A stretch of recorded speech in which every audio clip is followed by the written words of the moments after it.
This little light of mine, I'm gonna let it shine. Hello and welcome to the video. It's March 2022. Fuel prices are sky high.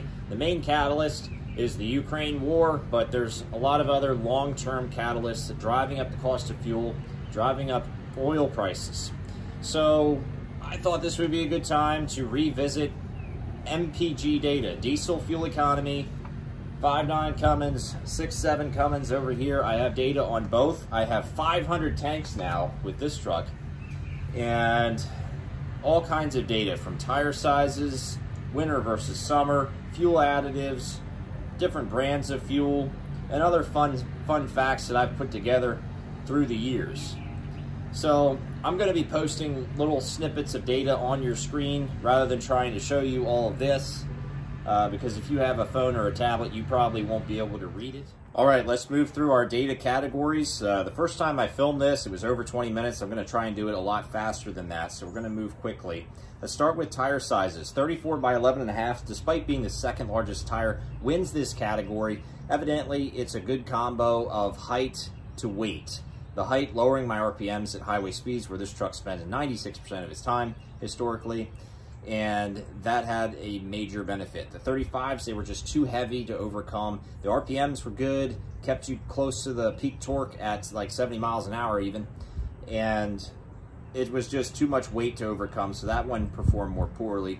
The Toyo CTs with their 33s, less aggressive tread than the MT, and a lighter tire should yield better fuel economy, and the RPM difference, not that much, but still they've struggled a bit. I think the truck has done a little more city miles since those tires have been on there though, but not a whole lot. I would have expected closer to 19 with those. With that said, this truck has 3 times as many miles on it now as it did when it had the 34s, and I'm not sure if its age is causing it to run less efficiently or not. So that's tire size. Moving on here, summer versus winter, 35s, 33s, 2 different data sets here.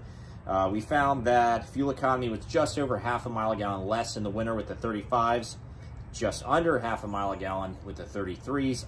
I would say half a mile a gallon is pretty accurate. So what factors in the wintertime? Well, number 1, more idling. Number 2, winter fuel has less energy content per unit volume than summer fuel does, even though it's a very small difference. And then number 3, the trucks run a little bit different in the winter.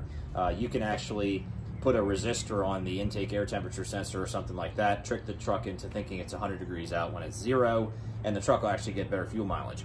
So there's a few factors in the winter, but I live down here on the Gulf Coast, and it is not much of a winter, you know, like 60 Fahrenheit in January for an average. So I did have the truck for one winter with 35s on in this data set up north, and that's probably why there's a bigger difference. So I would bank on, if you're up north, there being closer to a full mile per gallon difference winter versus summer. Let's hop over now to fuel additives. We've got the Stanadines, and we have 2 different data sets here. In the Stanadines, Stanadine Red did well in our 8-tank test with 33s. On the 35s, it performed very average. Meanwhile, the blue, that one actually did better than average, and you can see I'm highlighting in green here. Anything that improved more than a quarter mile a gallon above the overall average got highlighted in green. Everything within that window, plus or minus, is in yellow. Some other highlights here. Schaefer Summer did pretty good. Diesel Clean actually doing pretty good. Quietly.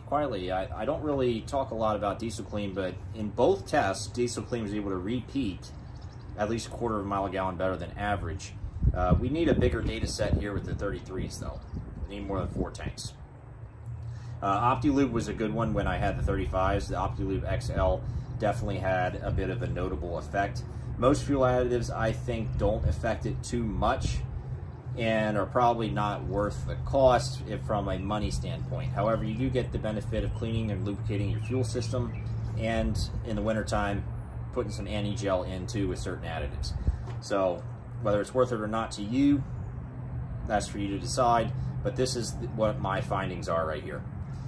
Taking a look here at brands, now I've got a couple buddies that work in fuel, and they say, well, they can go to Valero Refinery or Chevron Refinery or any of the other refineries around here and pick up fuel and take it to Walmart or somewhere else that's not even the same brand. So brand, I don't know that there's a lot we can conclude from it. At least this is true for diesel. And I would say, looking at the data, I'm seeing pretty consistent across the board. I think it comes down to the station. You want to make sure the station that you're filling up at, regardless of what the brand is getting fresh fuel. Fresh fuel is probably the most important factor in this.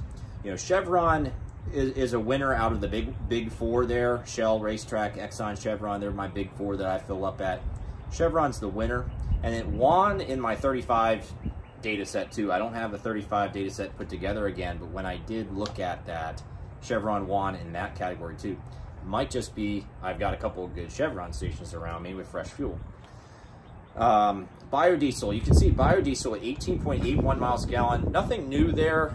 My biodiesel station is 100, maybe 90 mile round trip, and I'm not going to drive 90 miles to fill my truck up. So, but still, look at that, 18.81. That is about a couple tenths of a mile a gallon better than average. So the biodiesel B5 doing better. Even though biodiesel has lower energy per unit volume, it does add a lot of lubricity, and when mixed at just a 5% concentration, you're not really feeling too much energy loss. So you get the benefit of the lubricity and such without losing a whole lot on your energy content of your fuel. So that's why I like the B5 biodiesel, but I haven't ran it in a while. Let's take a look at some fun facts. We've got mileage tracked, 234,000 miles, over 500 tanks there. Over 31 grand spent on fuel since I started keeping track. That's a pretty steep one. But an average price of $2.46, imagine how much that would have cost at today's fuel prices. And the cheapest tank, $1.49. Here's a little story. Right in the middle of the pandemic, you know, like when everything was locked down all over the country, and we were even locked down here in Mississippi. Now, we didn't lock down for very long, a few weeks, 3 or 4 or 5 weeks. But during that time, that's when the oil prices went negative and all of that. So how low could it go? Well, I was on a little fishing trip over in Goshen, Mississippi, and I pulled into a Shell station and filled my truck up for $1.49. At that station, regular gas was either $1.19 or $1.09, and that wasn't even the cheapest station in the town. There was about $1.45 or $1.44 for diesel over at Murphy USA right up the road. You know, I didn't see that, but yeah, I'm like, this is like, and on the gas front, you know, I was wondering, could we see 99 cent a gallon gas? We never did, but we got pretty close. That's like idle your H2 over Homer H2 overnight gas prices right there. Anyways, all-time fuel economy 18.5 miles a gallon, 96% highway on this truck, and not a lot of towing to speak of on this one. About 500 miles out of the 234K, so it hasn't really been used as a tow rig. Does haul a lot though, and hauling often over 1,000 pounds in the bed doesn't really impact fuel economy much. I've been able to get over 19 miles a gallon in multiple cases with that. Another fun fact, let's look at the highest fuel economy I've ever gotten on a tank and the most miles I've ever driven on a tank. Especially for those with a truck like this, you might be wondering how many miles theoretically could you get out of a tank. And in my case here, 634 miles back in September of 2015. The truck took 32.5 gallons of fuel for that tank, and it had 197,000 miles on it at the time. I got 19.6 miles a gallon during that tank. But that wasn't my best fuel economy tank ever. I've cracked 20 on several occasions. Looking around this time, right around 200,000 miles, I was cracking 20 quite a bit. I have not done that in a long time. And one time I got 20.93 miles a gallon, and I only went 527 miles on the tank, so I probably had some room to keep driving there. Fuel prices were in the 260s at that time. That was also up north though. That was up north where I was paying a little more. But almost, basically, virtually 21 miles a gallon. That only happened once. I've never been able to do that again. Let's hop over and we'll talk about the 6.7. This one's going to be interesting too. And on the 6.7, we've got some, not as much data, 52 tanks. We've got an interesting data set as far as how did the truck do fuel economy wise, stock versus exhaust and tuning on it. And is older style emissions truck. So the difference should be larger than on the new ones. And what I saw was about a 1.6 mile a gallon difference before and after. And that seems to be growing too. Over time, that difference is growing. And it was like 1.4, 1.5 when I last did this, put these numbers together. It's expanded a little bit. If we look at brands on this one, not as many brands, not a whole lot to deduce here. You can see the Shell tank. That was my last tank. It was my first time running Shell since actually doing the tuning and stuff.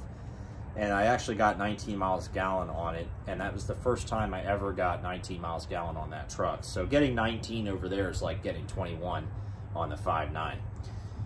And so that brings me to the next one, the fun fact, 19.16, best fuel economy I've gotten on that truck.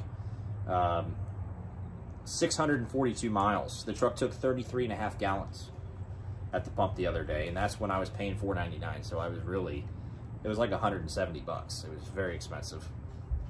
And miles tracked 24,436. Money spent 3,800 bucks. Average price 255. And towing miles. So that truck does a lot more towing. Most of these datas, the brands, the stock versus deleted, the additives, they don't have the towing miles in there. The towing miles have been yanked out of the data set to keep things more consistent. And so towing miles on that truck, about 1,000 towing miles out of the 24,000 tracked. So more towing as a percentage. And then fuel additives, we skipped that one, but here we are. Only Schaefer Summer has been run since tuning has happened. I did run other fuel additives in the past. I can say the 6.7 likes fuel additives more than the 5.9. 5.9 is like indifferent to them, doesn't really get much out of it. The 6.7 has more consistently picked up a couple tenths of a mile a gallon when running the additives. Here we have Schaefer Summer ran for 10 tanks, over 18 mile a gallon average. And compared to running nothing at all since tuning was done, it is almost half a mile a gallon difference. So it seems to be really liking the Schaefers on that truck. And it was, I think it was even better effect when the truck was stock, and if you could lower the ash and the soot emission from the engine, you could expand your regen intervals and therefore spend less time in regen, so you could save fuel. So it was even bigger effect when it was stock. So I think that is all I have for our data. I hope you found this interesting. Looks like we're coming in here probably about 13 minutes for the video. That is perfect. Saved about 7 or 8 minutes. So I was going to do this video in the summertime when I'm doing less maintenance, but because of the situation with fuel prices and all that right now, I thought this was definitely a relevant topic that people are going to want to see. A lot of people were commenting on some of my videos recently about fuel prices. So hope you all enjoyed it. See you next time.